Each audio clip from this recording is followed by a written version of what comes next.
Like the first thing that came to mind immediately when I thought about like Filipino-American, that word, what ideas, like what imagery comes up in my head, the first thing that I thought about was migration.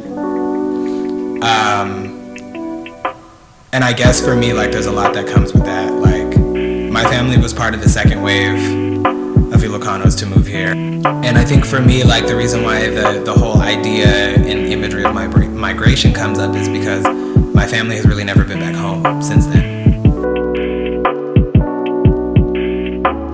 This term already for me is problematic, but I'm multiracial or multicultural, I guess I would say. My mother is, descended from slave. Our ancestors were African slaves, and my dad's family, like my dad is a second generation immigrant. Like their parents moved all of them here when they were kids. It was confusing. To be really frank, like I had to do a lot of like self-searching and self-research, and I also had to be really humbled in making sure that I wasn't like try to performatively be like indigenous or like culturally like competent.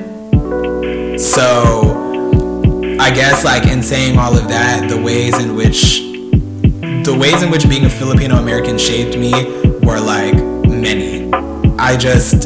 There was a level of confusion that drove me to do my own research and to search out other elders who were doing the work to heal themselves, because I wasn't seeing those same caricatures with my family members. And in a lot of ways, growing up, the way I celebrated my ancestry and indigeneity was like through cooking, and through not just cooking, but learning the versatile uses of a lot of the foods that were being eaten, because the reality is that like as I got older, I realized the foods that like my Lola and like her sister and like a lot of my like older adult peers and like family members were making were not only like filling for the stomach, but it was very like healing in a way that like the smells like reminded me of relatives that I had never met before. Like